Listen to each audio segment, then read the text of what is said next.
या ब्रह्माच्युतशङ्कर प्रभृतिः देवैः सदा वन्दिता सा मां पातु सरस्वती भगवती निःशेषजाड्यापहा। पठामि संस्कृतं नित्यं वदामि संस्कृतं सदा ध्यायामि संस्कृतं सम्यक् वन्दे संस्कृतमातरम्। संस्कृतस्य प्रसाराय नैजं सर्वं ददाम्यहं संस्कृतस्य सदा भक्तो वन्दे संस्कृतमातरम्। संस्कृतस्य कृते जीवन् संस्कृतस्य कृते यजन् आत्मानमाहुतं मन्ये वन्दे संस्कृतमातरम्। नगरे नगरे ग्रामे विलसतु संस्कृतवाणी सदने सदने जन जन वदने सत्यशील सौंदर्य समीरा छल छल कल कल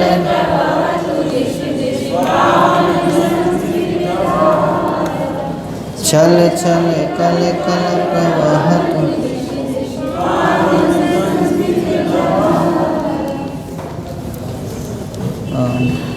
पाठ्यक्रम दिखाइए थोड़ा, पाठ्यक्रम सिलेबस।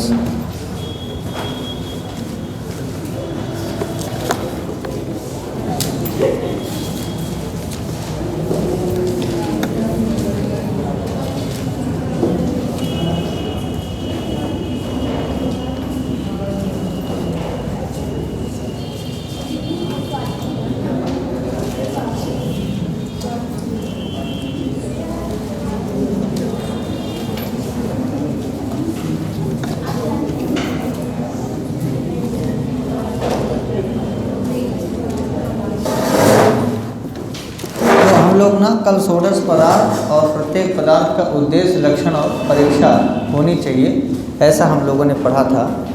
उनमें पहला पदार्थ था प्रमाण। प्रमाण की परिभाषा हम लोगों ने की थी, प्रमाकरणम प्रमाण। और दूसरा पदार्थ है ना प्रमेय। पहले 16 पदार्थ उनको देख लीजिए। पहला था प्रमाण, तो प्रमाण की परिभाषा हम लोगों ने पढ़ी थी, प्रमाकरणम प्रमाण।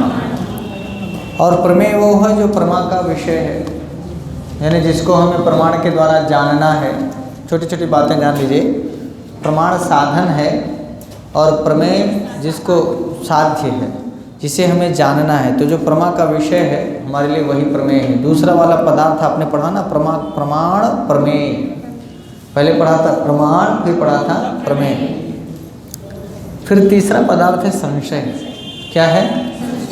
संशय है एकस्मिन् धर्मणि विरुद्ध नानार्था विमर्शा संशय। ये इधर से सवाल आता नहीं है। आपको प्रमाण और माने प्रमाण तक पढ़ना है कायदे से। प्रमाण पदार्थ के ही अंतर्गत जो हेतु आएगा, हेत्वाभास आएगा, सोढ़ा सन्निकर्ष आएगा। सवाल आपका तर्क भाषा में पाठ्यक्रम प्रमाण पर्यंतम है। तर्क भाषा का पाठ्यक्रम कहाँ तक है? प्रमाण पर्यंतम। चूँकि जो पहला वाला पदार्थ है उसी प्रमाण के अंतर्गत 3 प्रकार के हेतु आ जाएंगे, 5 प्रकार के हेत्वाभास आ जाएंगे, 6 प्रकार के सोढ़ा सन्निकर्ष आ जाएंगे और 3 प्रकार के कारण आ जाएंगे, समवायी, असमवायी और निमित्त। तो जो समवायी, असमवायी और निमित्त कारण वो पढ़ना है। 3 प्रकार का हेतु है ना, जो केवलान्वयी, अन्वय व्यतिरेकी, केवलान्वयी और केवल व्यतिरेकी। ये 3 प्रकार के हेतु पढ़ने हैं और 5 प्रकार का हेत्वाभास पढ़ना है और 3 प्रकार का 4 प्रकार का प्रमाण पढ़ना है, प्रत्यक्ष, अनुमान, उपमान और शब्द। और यहीं तक आपका पाठ्यक्रम प्रवक्ता में है। मैं छोटी छोटी बातें इसलिए बता दूं, ये लिखवा इसलिए नहीं रहा हूं कि आप जाने रहें। तो संशय एक धर्म में और मतलब एक कोई वस्तु है उसमें हम और वस्तुओं का भी संशय करने लग जाएं और वस्तुओं को भी समझने लग जाएं, ये तर्क भाषा की दृष्टि में संशय है। जो आप जानते हैं, जैसे मान लीजिए कहीं खंभा है और खंभे को हम कभी कभी भूत समझने लगते हैं, ये हमारा संशय है। तो संशय भी एक पदार्थ है। चूँकि हम इन 16 पदार्थों के तत्व ज्ञान से मोक्ष की प्राप्ति करेंगे, फिलहाल हमको पढ़ना तो प्रमेय पदार्थ है, प्रमाण पदार्थ है। और प्रमाण के अंतर्गत सारी चीज़ें आएंगी, जो भी आपने हेतु, हेत्वाभास, ये सारी चीज़ें प्रमाण। अब जब आप इन 16 को आप देखेंगे, एक एक लाइन में सबका अर्थ है कि वादी प्रतिवादी सिद्धांत क्या है। जब वाद प्रतिवाद के बाद जो निकलता है वो सिद्धांत है। अनुमान वाक्य एक देश को अवयव कहते हैं, जैसे पंचावयव चीज़ें आपको बताई जाएगी, प्रतिज्ञा, हेतु इत्यादि, वो अवयव के अंतर्गत आएगा। अनिष्ट का प्रसंग होने लगे तो तर्क है, जैसे हम कोई तर्क को तर्क देते हैं कि ये नहीं, ये नहीं, ये, तो उसको ये तर्क भी हमारे यहाँ एक तर्क भाषा के अनुसार 16 पदार्थों में से एक है। निश्चयात्मक ज्ञान निर्णय कहते हैं, जैसे मान लीजिए ये होगा कि ये होगा कि ये होगा कि ये होगा, ऐसे बहुत सारे संशय आए तो फिर हमारा एक पदार्थ आता है जो निश्चय ज्ञान कर देता है कि ये नहीं, ये चाहिए। मान लीजिए कभी हम लोग कहीं जाते हैं और बाज़ार में बहुत सारी चीज़ें देखते हैं, बहुत सारे कपड़े देखते हैं, फिर बहुत सारे कपड़ों में से किसी एक को हम चुनते हैं, वो हम इसी निर्णय नामक पदार्थ के आधार पर चुनते हैं। बहुत सारा कलर देखते हैं, कपड़ा देखते हैं, प्राइस देखते हैं, तब किसी एक को चूज करते हैं। ऐसी बात है तत्व ज्ञान के इच्छुक वादी प्रतिवादी जो प्रश्नोत्तर करते हैं आपस में, कोई पूछता है फिर दूसरा उसका जवाब प्रत्युत्तर देता है, फिर कोई पूछता है कोई जवाब प्रत्युत्तर देता है, इसी को वाद कहते हैं। इसीलिए देखिए जो सिद्धांत का होता है ना कि ये विवर्तवाद है, ये परिणामवाद है, ये फलावाद है, तो वो लोग अपनी अपनी बात ही कहते हैं, सत्कार्यवाद है, असत्कार्यवाद है। जल्प कहते हैं कि वादी प्रतिवादी अपने अपने साधन की कामना करते हैं और अपने विजयी भाव की जो कोई कथा उपस्थित करते हैं कि देखिए मालिक कोई आदमी तर्क दिया और उस तर्क में कोई रेफरेंस देता है उपनिषदों का, पुराणों का, किसी पुरानी कथानक को, उसी को हम जल्प कहते हैं। और आगे आएगा वितंडा और हेत्वाभास, छल, जाति, निग्रह स्थान। ये निग्रह स्थान है पराजय प्राप्त होने के कारण जो होते हैं, उन कारणों की व्याख्या करना हमारे यहाँ निग्रह स्थान है, जो 16वां पदार्थ है।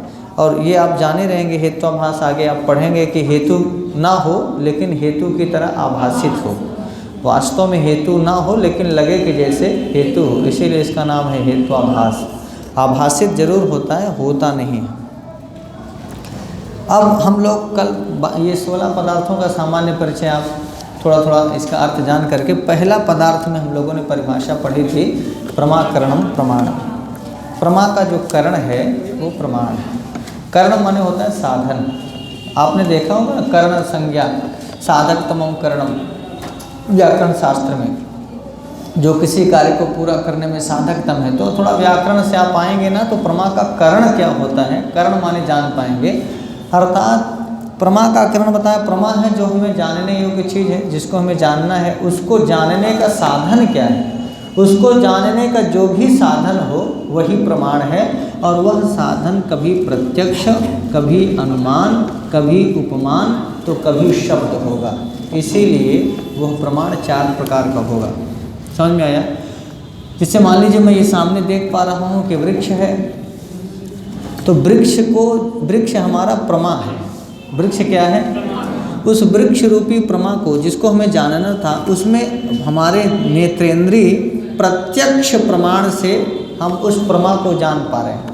यानी उस वृक्ष रूपी प्रमा को जानने में 4 प्रकार से साधन हो सकता है। कारण हमारा 4 प्रकार से हो सकता है, या तो प्रत्यक्ष होगा, या अनुमान होगा, या उपमान होगा, या शब्द होगा। पूरा प्रमाण आप समझेंगे इसी उदाहरण से तो आप जान पाएंगे।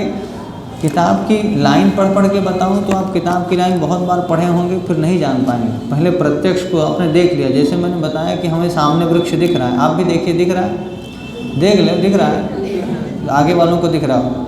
अच्छा, जो आपके आगे है उसको देख लीजिए।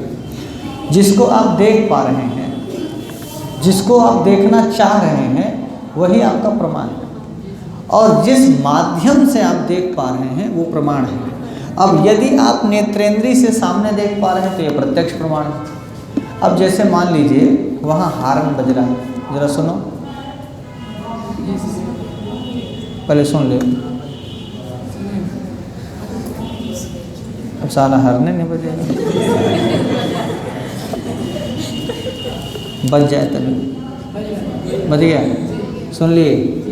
आप बताइए, आपने देखा क्या? नहीं देखा। ये हारन बज रहा है, इससे आप अनुमान लगा रहे हैं। क्या अनुमान लगा रहे हैं?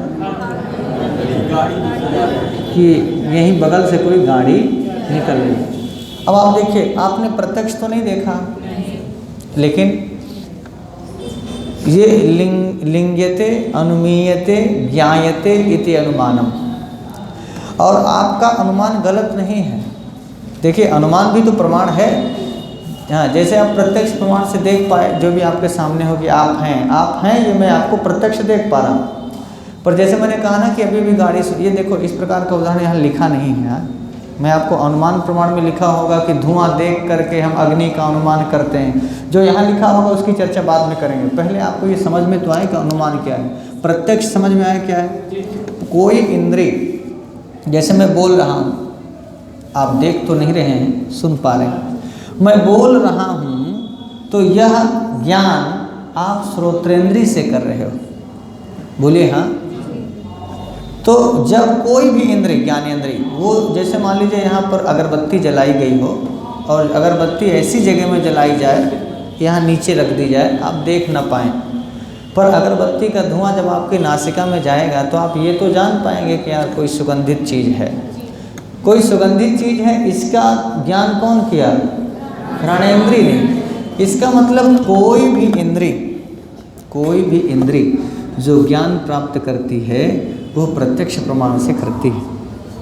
भाई, आपकी नाक है, आप खुद कह पा रहे हो कि भाई सुगंधित है कि दुर्गंधित है। दुर्गंध भी होगी तब भी नासिका उसका ज्ञान प्राप्त करेगी, जिह्वेंद्रिय ज्ञान प्राप्त करेगी। आप खाएंगे, हम आपको पकौड़ा ले आके देंगे नहीं, मान लो दें, और खाएं नहीं आप, केवल चक्षुरेंद्रिय से हम पूछें कि भाई साहब मिर्चा ज़्यादा है कि कम, नमक कैसा है इसमें, खाना नहीं।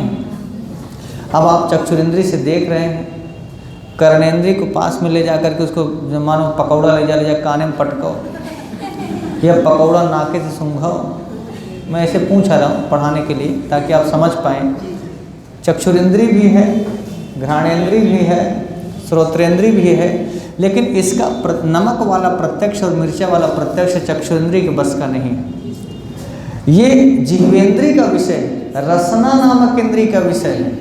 और बहुत बार ऐसा होता है, गांव में आपको कहा गया कि देखो दाल में नमक ज़्यादा तो नहीं है, देखो ज़्यादा है, देख के बताओ। देख के नहीं बताते। यदि नमक में दाल ज़्यादा है कि कम है, इसका प्रत्यक्ष चक्षुरेंद्रिय के बस का नहीं है। इसका प्रत्यक्ष दाल सूंघो, नमक ज़्यादा है, नमकियान गंधाएगा क्या? नहीं कर सकते। बोलो हाँ या ना कर सकते हैं तो बताएं। रसनेंद्रिय करेगी। क्या करेगी? ये जो मैं अभी आपको पकौड़ा दिया था थोड़ी देर पहले, मैंने कहा कि देखो मिर्चा है कि नमक है, कैसा है, ये आप तब तक नहीं जान पाए। बोले सर अच्छा बता रहे हैं, सर थोड़ा सा तोड़ के खा रहे हैं, बता रहे हैं। फिर आप थोड़ी देर में जैसे खा लेते हैं, तुरंत बता नहीं सर ठीक है, हल्का नमक कम है, पर ठीक है सर चलेगा।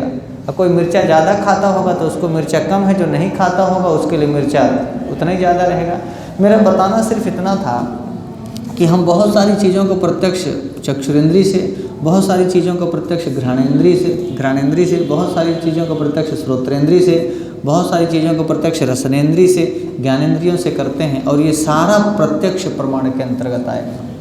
ठीक हो गया? किसके अंतर्गत? इसको आप ठीक से समझे रहेंगे तो आगे सोढ़ा सन्निकर्ष आप समझ पाएंगे। इसको आप समझेंगे तो हितवाभास समझ पाएंगे। प्रमाण को लौकिक उदाहरण इसलिए दे रहे हैं कि यहाँ ना तो दाल में नमक चेक कराएंगे और ना ही यहाँ आपको पकौड़ा देंगे। हम हैं जो आपको सवेरे सवेरे पकौड़ा दे दिए, नहीं तो यहाँ लोग आपको सवेरे सवेरे धुआं देते। क्या देते? धुआं। और धुआं दे के पूछते हैं कि बताओ पर्वत में अग्नि है कि नहीं है। क्या देते? ये तो अच्छा मास्टर मिला आपको जो पकौड़ा दे रहा है, अब पकौड़ा से आपको समझाने की कोशिश कर रहे हैं, नहीं तो पूरा न्याय शास्त्र आपको धुआं दे के मार डालेगा। बोलिए हाँ। और जब पकौड़ा से समझे रहोगे तो फिर धुआं से अग्नि समझ लोगे। जब यहाँ पकौड़ा से समझे रहोगे तो धुआं से अग्नि समझना आसान है। देखो किताब की लाइन पकड़ करके आगे सिलेबस पूरा कर देना ये बड़ा आसान है, लेकिन कोई चीज़ आपके दिमाग को समझा देना, और थोड़ा सा समझ जाएंगे तो आगे फिर जो भी उदाहरण देते जाएंगे आपको समझ में आएगा। ये उदाहरण यहाँ पर धूम और अग्नि का देंगे, धूम और अग्नि का देंगे। और अब सही पूछो तो ना धुआं है ना अग्नि है, अब हर जगह सिलेंडर है।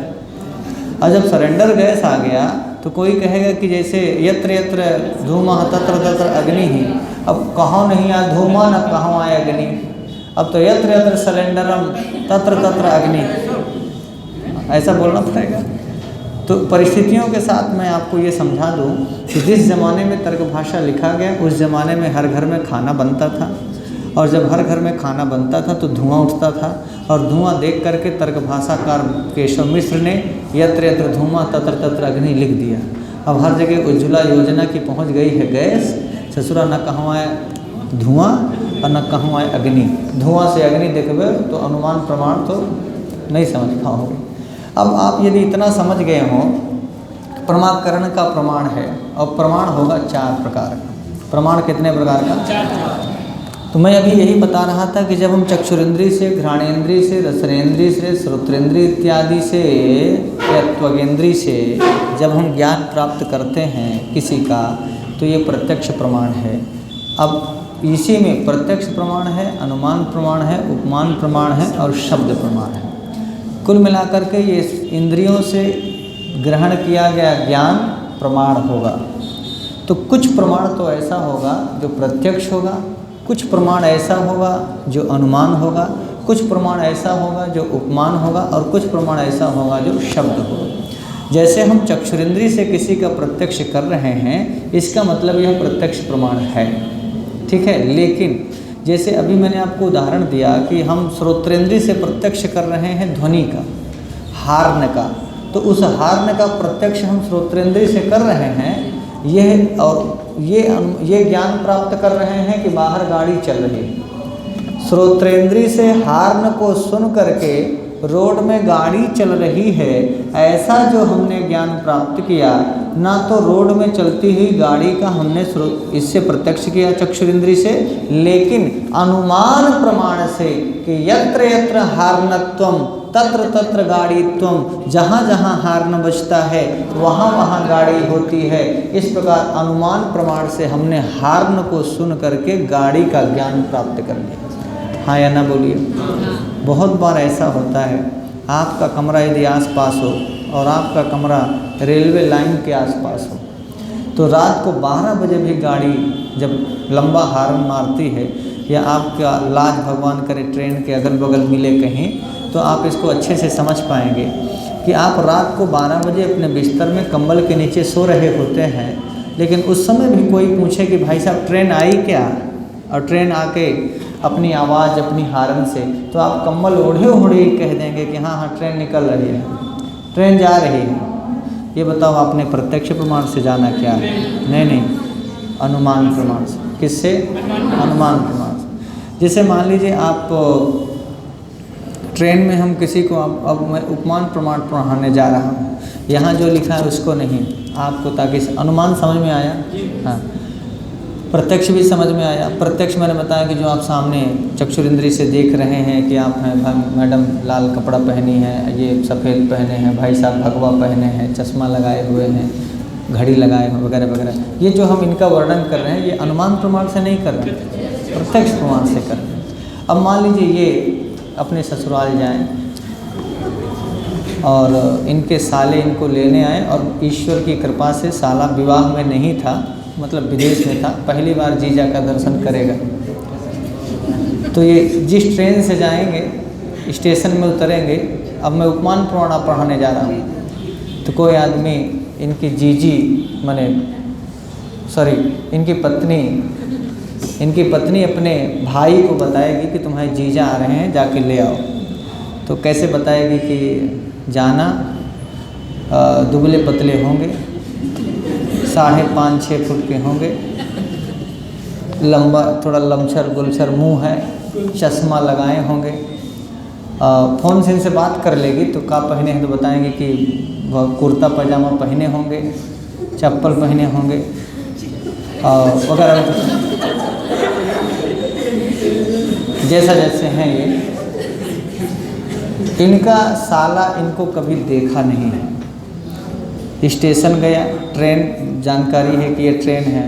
अब जब नीचे उतरेंगे तो वो अपने दीदी के द्वारा बताया गया उपमान जो बताएंगे, यथा गौश तथा गव्या, उपमान प्रमाण में बताया जाएगा कि वो नील गाय को बताते हैं कि ऐसी ऐसी होगी, तो उसी हिसाब से वो यथा गौश तथा गव्या, यदि आपने उसको कभी पढ़ा सुना हो तो यहाँ देखना। वो जिस प्रकार से, नहीं कभी कभी लोग कह देते हैं कि एकदम तोरन जैसे, हाँ ऐसे दूबर पातर, नहीं लोग कह देते हैं कि एकदम तोरन जैसे दूबर पातर लमछर लमछर, हाँ ऊपर कहती पाटी पारत हैं, थोड़ा बीच से इधर उधर मांग निकारे हुई हैं। अब देखो वो जाएगा तो खोजेगा उपमान प्रमाण से। किससे खोजेगा? उपमान प्रमाण से। और यदि उसी प्रकार का कुर्ता, उसी प्रकार का पैजामा, वैसे ही चश्मा, वैसे गुलछर मुँह, वैसे लमछर सब कुछ मिल जाए तो उसको पहचानने में रत्ती मात्र दिक्कत नहीं होगी। बोलिए हाँ या ना? और ये जा करके बस सीधे वही बोलेगा, आओ जीजा। अब हो सकता है कुछ लोग बड़ा संकोच करें, इसका प्रत्यक्ष उदाहरण है। मेरे गुरुजी ट्रेन से आ रहे थे और हमारा छोटा वाला भाई, उस समय संयोग से मेरी ड्यूटी लगी थी, मैं सरकारी नौकरी में जब था, चुनाव ड्यूटी में था, तो मेरे गुरुजी मेरे घर आए। जिस ट्रेन से आए फ़ोन आया उनका, तो मैंने अपने छोटे वाले भाई को भेजा। छोटे वाले भाई ने हमारे गुरुजी को कभी देखा नहीं था। ये सच्ची घटना है उपमान प्रमाण की। मैंने जो गुरुजी को बताया कि वो बंडी पहने होंगे, हमेशा गुरुजी बंडी पहनते थे, एक धोती पहने होंगे, धोती साफ नहीं होगी, मैली कुचैली होगी, पैर में चप्पल नहीं पहनते थे, सबसे बड़ी पहचान है, चप्पल नहीं पहने होंगे, बुरिया का झोला लिए रहते होंगे, झोला में कुछ रहता नहीं था, एक आठ पेन और कापी पड़ी होगी, और बहुत छोटी गांठी के, आपने शायद नहीं देखा होगा तो कभी मैं अब तो नहीं रहे, उनकी फ़ोटोज़ हैं, मैं आपको दिखाऊंगा। छोटे छोटे बाल होंगे, बाल जल्दी नहीं रखते थे, बूढ़े होंगे, लगभग 80-85 साल के थे। वो ट्रेन से आ रहे थे। जैसे ही ट्रेन से नीचे उतरे तो जो मैंने वर्णन किया था, पहले तो इस प्रकार का कोई आदमी होता नहीं, तो वो जाके सीधे पैर छुआ, झोला ले लिया हमारा छोटा वाला भाई। जैसे गाड़ी से उतरे गुरुजी और कहें कि गुरुजी चलिए, हमको भैया भेजे हैं, मैं उनका भाई हूँ। तो कभी नहीं देखा था, प्रत्यक्ष ये कि कभी देखा नहीं था, लेकिन उसी तरह का झोला, ऐसी बंडी, ऐसे ही धोती, चप्पल नहीं थे पैर में। 80 साल का कोई बूढ़ा ट्रेन से उतरा, वो जाके सीधे पैर छुआ, पूछा नहीं कि तू गुरुजी आए कि न हो। उसको मतलब कोई डाउट ही नहीं था, यदि इसी ट्रेन से आए और ऐसा ऐसा वर्णन था तो फिर यही है, ये उपमान प्रमाण है। क्या है ये? उपमान प्रमाण है। और इसी को आगे हम लोग पढ़ेंगे तो यथा गौश तथा गव्यः पढ़ेंगे। क्या पढ़ेंगे? यथा गौश। सबको समझते चलेगा। यदि आपका फंडा क्लियर होगा तो आगे मैं लाइन बोल दूंगा, आपको समझ में आ जाएगा।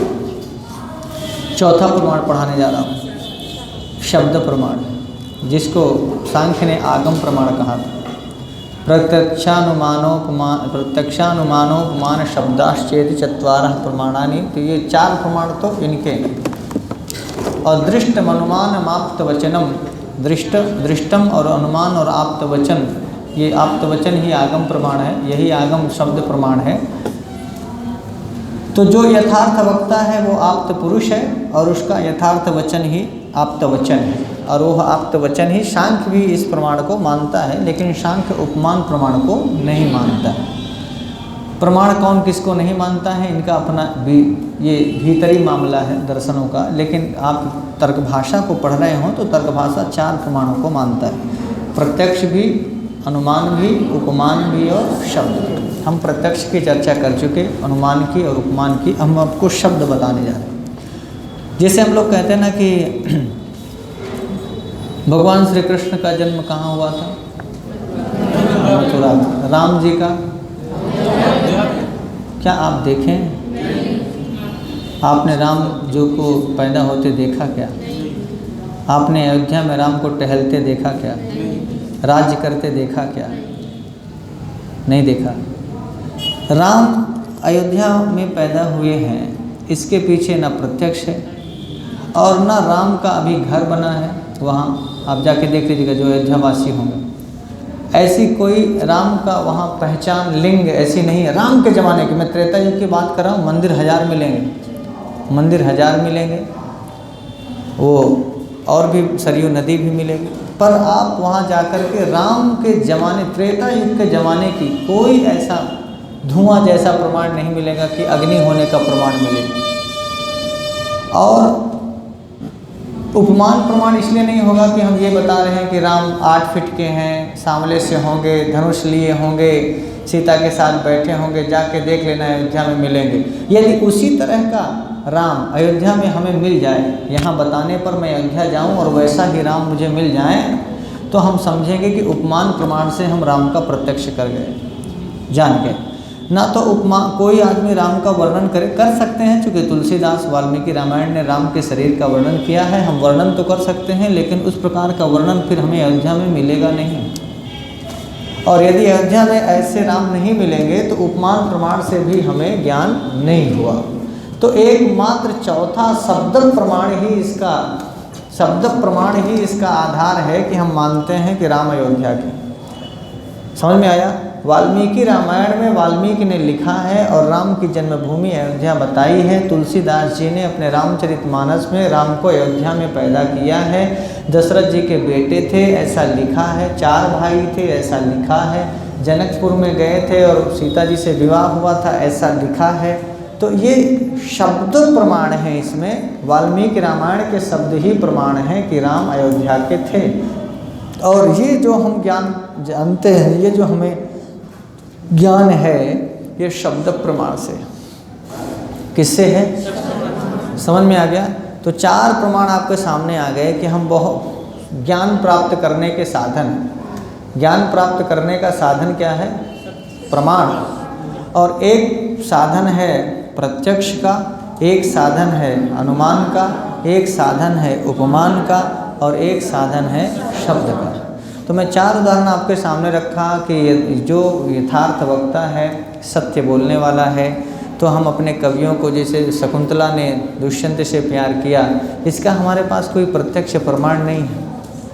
और ना हम हस्तिनापुर जा कर के अभी हम शकुंतला की साड़ी रखी है देख लें कि शकुंतला और दुष्यंत के शादी की फ़ोटो रखी है, तो हम जाके देख लें। ऐसा कोई अनुमान करने लायक चीज़ मुझे नहीं लगता कि हस्तिनापुर में बची होगी, जिससे हम दुष्यंत और शकुंतला के प्रेम प्रसंग और उनके कर्णों का आश्रम भी ऐसा नहीं बचा होगा जिससे हम ये जान पाएँ कि शकुंतला इन वृक्षों को सींच रही थी, यहाँ से भंवरा उड़ा होगा, यहाँ दुष्यंत मिला होगा, वगैरह वगैरह। तो हम अनुमान उपमान प्रत्यक्ष से नहीं, बल्कि यदि आज हम जान पाते हैं तो शब्द प्रमाण से। ऐसे बहुत सारे ज्ञान को हम प्राप्त करते हैं शब्द प्रमाण से। इसीलिए ज्ञान को प्राप्त करने के 4 साधन आपके पास आए। कौन कौन? प्रत्यक्ष, अनुमान, उपमान और शब्द। अब किताब दीजिए। तो इसको समझ गए ना आप? चलिए, अब यहाँ त्रिविधाचार्य शास्त्र से प्रवृत्ति के बाद हम लोग कल पढ़े थे यस्याह करणम प्रमाणम का पुनः यहाँ ननु प्रमाया अत्र च प्रमाणम लक्ष्यम प्रमाकरणम ननु प्रमाया करणम चेत। काहे बंद हो जाता है? एक बैटरी है इसकी, लिखा है।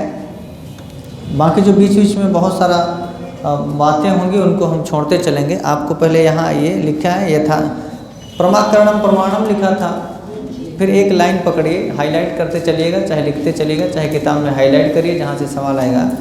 फिर उन्होंने पूछा कि अच्छा ये बताइए प्रमाकरणम प्रमाणम में जो प्रमा है ये क्या है? प्रमा क्या है?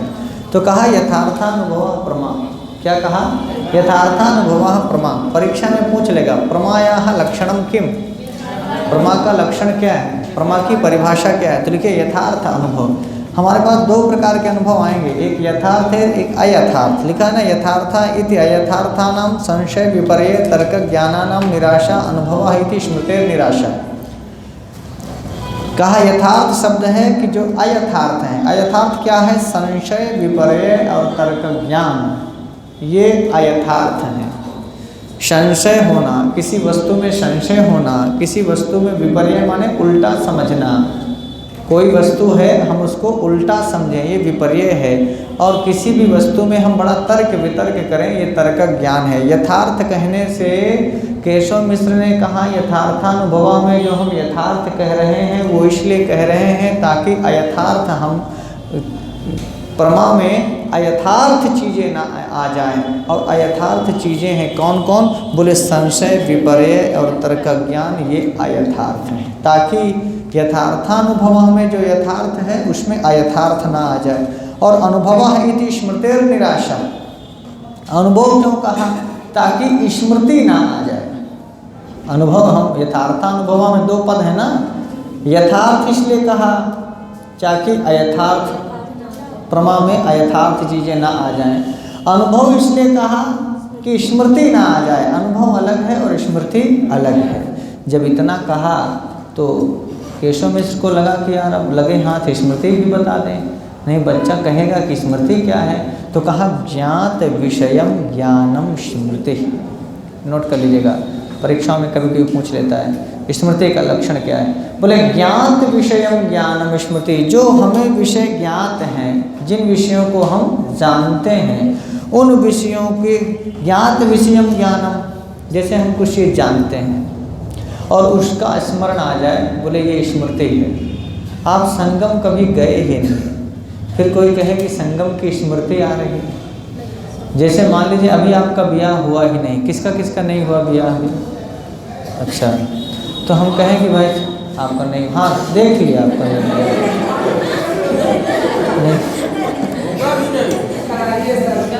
अब देखिए, हम इनसे कहें, अब इनसे हम कहें कि अपनी साली को याद करो, यही तर्क भाषा पढ़ना। हमने कहा ना ज्ञात विषयम ज्ञानम स्मृति, वो कह रहे हैं कि है नहीं तो क्या याद करें, वो विषय ज्ञात ही नहीं है। साली का विषय ज्ञात ही, किसको याद करें? समझ में आ गया? अरे आया तो हाँ, नहीं तो बताओ दूसरा क्या? ज्ञात विषयम ज्ञानम स्मृति यही है, जो विषय ज्ञात ही नहीं है उसका ज्ञान होगा ही नहीं। और जो मान लो अभी ये साली के यहाँ होते, ससुराल में होते, ब्याह हो गया होता, तो साली का प्रत्यक्ष कर चुके होते, उसका हेयर स्टाइल, उसका चलना, और जीजा का हालचाल है, तो जीजा को उसकी स्मृति आती। क्या आती? जानते हैं क्यों? क्योंकि वो विषय ज्ञात था, और जो विषय ज्ञात होगा उसी विषयों की स्मृति होगी। जो विषय ज्ञात ही, जैसे हम कहें कि भाई साहब अमेरिका गए, बड़ा अच्छा लगा भाई, क्या रोड है गुरु, क्या वहाँ की सड़कें हैं, क्या लड़कियाँ हैं, क्या लड़के हैं, का स्मृति होगी। साला कभी गए नहीं, कभी गए नहीं तो कहाँ जाने। हम लोग अपने यहाँ की रोड देखें और जो उसे देखें वैसे लगता है कि रूसों की सड़क वैसे हो। उस चीज़ की हम स्मृति नहीं कर सकते जिस विषय का ज्ञान नहीं है। तो बोले ज्ञात विषयम ज्ञानम स्मृति ही, और अनुभवो नाम।